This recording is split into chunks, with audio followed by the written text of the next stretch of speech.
Nice to meet you too, Lozelle. I'm so excited. Okay, because like everybody and the mama think they are writer, producer, director, and everything. But here you go, you actually doing it. You know, like your stuff is getting produced and stuff. So what advice do you have for those people who are like, I'm a writer and there's really some good stuff out there, but yours is actually getting done? Well, I think my advice would be to just don't wait for permission, just go do it. Ask for forgiveness afterwards. But yeah, with myself and my partner Darren Knapp on this project, that's kind of how we got into filmmaking.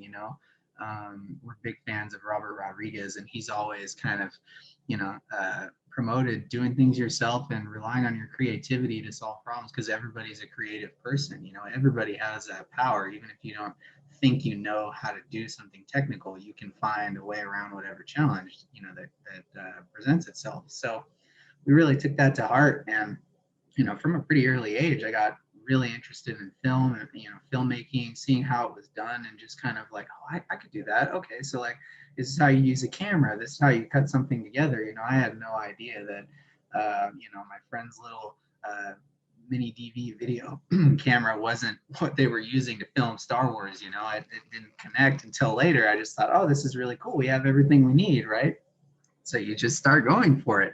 You make a lot of mistakes, you mess things up, you make some pretty, comically bad short films, and then you start getting better, and you find things that you like, you develop a style, and then 10 years down the road, however many years down the road, you look back and you have all these movies and you're like, wow, I guess I do know how to do this. So when it came to making First Date, that's kind of how we looked at it. We wrote the script. We didn't know how we were going to accomplish the crazy stuff that happens.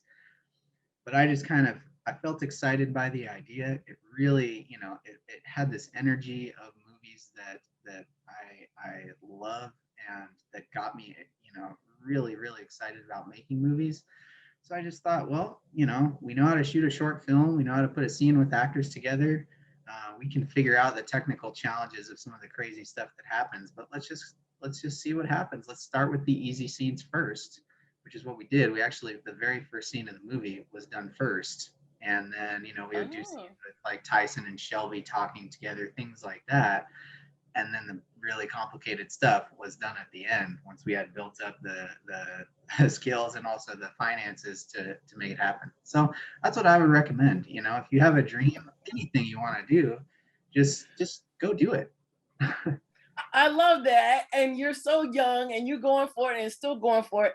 Okay, so you direct this also. Was that part of your contract? Like, look, I wrote this, I need to be hands-on, so it is, my vision. Because I've been on set where, the director is changing what the writer, was written and all that kind of stuff. So was that something you're like, look, I've got to direct this. This is part of my contract. Yeah, well, I mean, the beauty of it was that little inside baseball, there was no real contract between Darren and I. Like, we just, this was our thinking as independent filmmakers. It was like, this is our idea.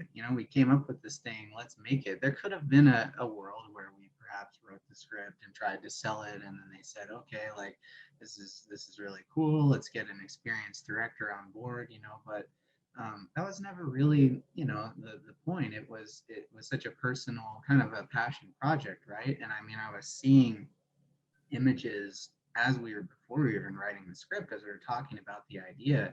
I just felt it kind of in my bones, pretty much. And so there was really no other way to make it happen. I don't think that I could have could have let it go, even if someone had said, we're going to make this for $100 million, and have this other director do it. It just didn't feel right. It was a personal project from the heart. So, and going back to your earlier question, don't know how we're going to do it, but let's give it a shot. Oh my goodness, that is great. So were you hands-on with any of the casting? Mm-hmm. Yeah, so Darren and I, we did pretty much everything, because we were a very small production. So we didn't have a casting director. He and we did have some assistance with finding a few roles from Graham Greene, who is in the movie as Roger, the old man. because he's in the local theater world, and so he knew a few people we didn't know. But beyond that, it was Darren and I. We set up the auditions, we put out the casting notices online. I watched every single video submission, and was emailing people back and forth, scheduling the auditions and asking for materials. And it was a great way to get to know people, to get to know the actors kind of one-on-one that you're working with, and you get a vibe of not only their skills as actors, but who they are as people, because you're going to be with these people for a long time. You want to make sure that everybody gels. And so we organized the group screen tests, to feel out the group chemistry, because group dynamics are so important in this movie, as you can imagine. So it's very hands-on, very intimate. But for this project, I think it worked really well, and it gave it a very personal feel, and let us be comfortable to know that we had the right group of people together at the end of the day. Okay, so I love your energy. I love the style that, I don't know, I guess it's new, because you being so close and hands-on on everything. I want to know, so when you were writing it, were you thinking a biracial couple? Because a sister was like, I ain't going for all this, I'm out of here. That'd been the end of the date, like the movie been a minute. Or what was your thought process? Well, I'm like, I ain't putting up with this raggedy car and all this other stuff that's going on. I'm out of here. But Yeah. she stayed. So with the casting, having grown up in Valley Springs as a multiracial kid, in kind of this different area, I guess I must have had just kind of a unique perspective on race and diversity that maybe just came out in the movie. But the way Darren and I have always thought about films and filmmaking is like, everybody should have the opportunities to have the role, right? It doesn't really, it shouldn't matter unless you're making a racial specific story. Everybody, the opportunity should be open to everybody. So why not open the lead roles and other parts as well to people that maybe wouldn't, normally be considered for that because of how they look. That's just not how we operate, right? And so we're really proud of the end result, that to kind of have a diverse cast, because everybody earned their spot. Everybody blew us away in their audition, and was just, they had the heart and the soul of the character. And with Tyson and Shelby, they were great together. They were fantastic.